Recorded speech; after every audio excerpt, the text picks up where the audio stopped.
And welcome to another episode of the Tar Heels Insider Podcast. I'm your host, Grant Chachere, bringing you all the latest news in regards to your North Carolina Tar Heels. And it's been a very slow week, of course. It is the bye week. We got no football press conferences this week. We got no basketball press conferences this week. We did get some news about the basketball schedule. So that's something. Of course, it was announced today that UNC will play Kentucky at 9:30 Eastern Time on ESPN. Yeah, I know it sucks, but it is what it is. And I wish it was a little bit earlier. You got two blue bloods going at it. I mean, there's nothing better than North Carolina, who's won 6 national titles, and Kentucky, who has won 7. I mean, the fact that these two schools are playing at 9:30 at night is something. But then again, I think it was 9 o'clock Eastern 9 o'clock Eastern time. Make sure I got this right because it's late. It was late. So yeah, 9:30. So but then again, also it's gonna be 8:30. It's in Kentucky, so it's not too late for them. Well, it is late, still late for them. 8:30 is really late. I mean, damn. But anyway, but yeah, that's just a time, of course. North Carolina women's basketball is a big time a matchup against UCLA. That should be a really really good one. Of course, North Carolina had a great season last year. They made it to the women's team made it to their first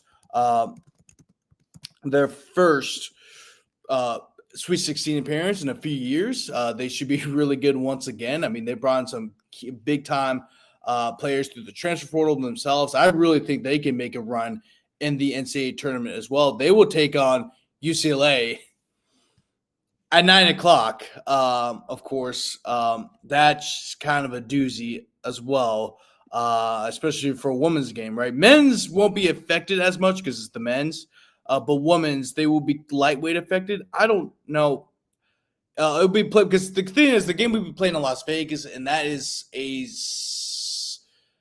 6 o'clock or 7 o'clock difference. I'm not sure what time zone Las Vegas is in, because the Pacific time is they're really weird. But like for example, in Phoenix, they don't have a time zone. Actually, they're not in the time zone.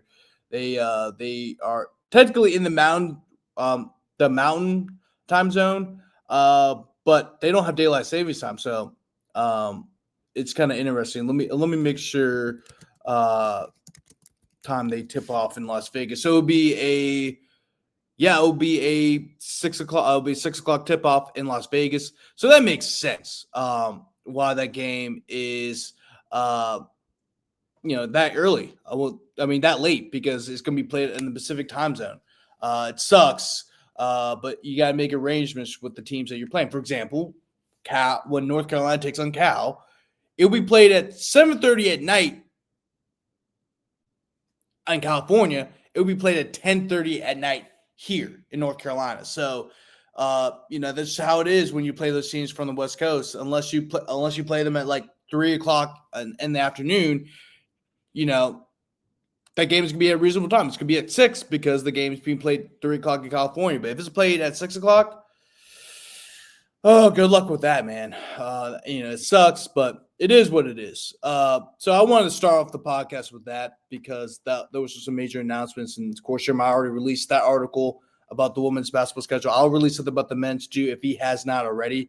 So by the time this episode gets published, all that stuff will be up. But going to the matter at hand, let's talk about the North Carolina defense. We've talked about the North Carolina offense in totality. We all know how bad the offense has been.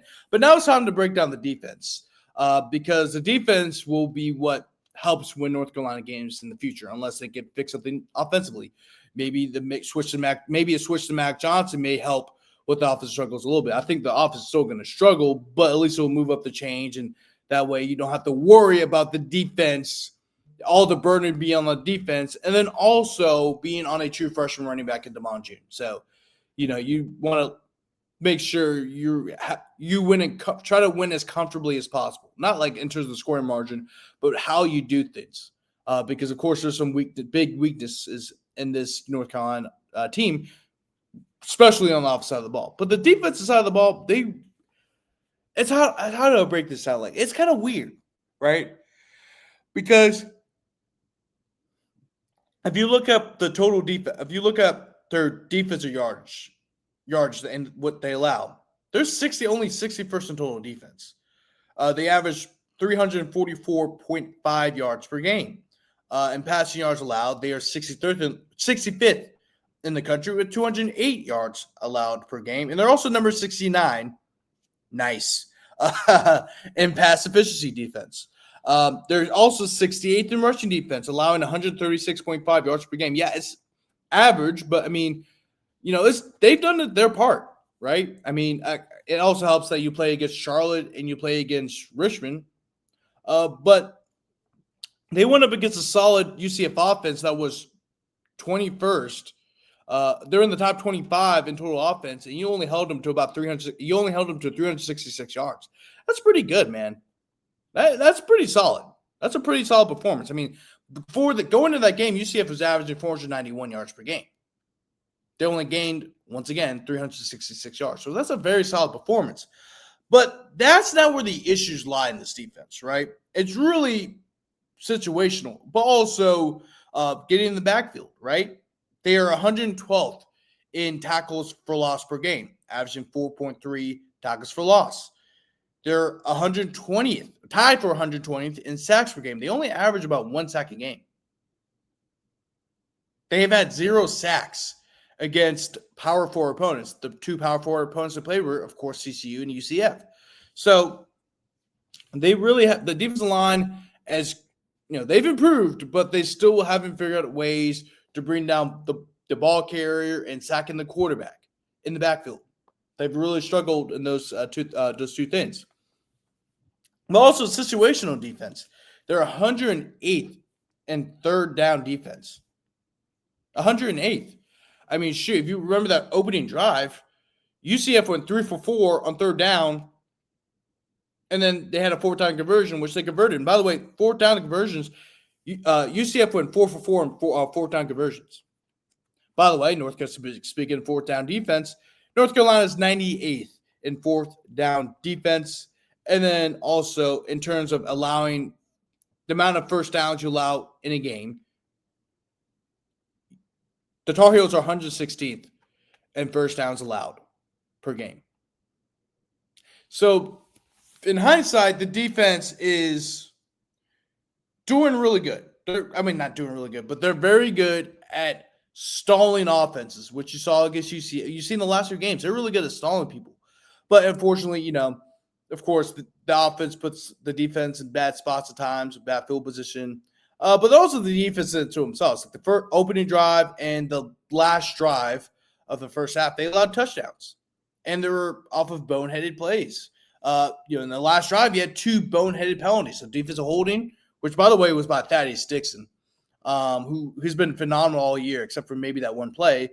And then, of course, Melkart Abu-Jade roughed the passer late. So that was flag. He got flagged for that. And then 3 plays later, UCF's in the end zone off of a busted coverage, 19, I think it was like 20 yards, 19 yards, something along those lines. It was wide open. Doesn't matter. The guy was wide open in the end zone. So just this, not so much these. I mean, they've done a great job of stalling offense because I think most of the talent on this team is on the defensive side of the ball. But the situational stuff they still have to work on. Like I said, they're 108th in third down defense and 98th in 4th down defense. I mean, this is a team. This defense, yes, the defense has been improving constantly throughout the year, but this is still a defense that is, in some aspects, struggling, especially situational.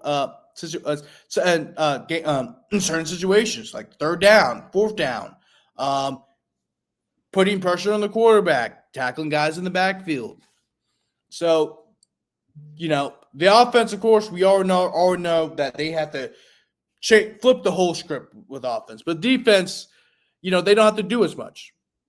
The defense has been improving, but of course, they haven't figured out the situational stuff. You have to play good, sound, situational football. Of course, you want to be complimentary,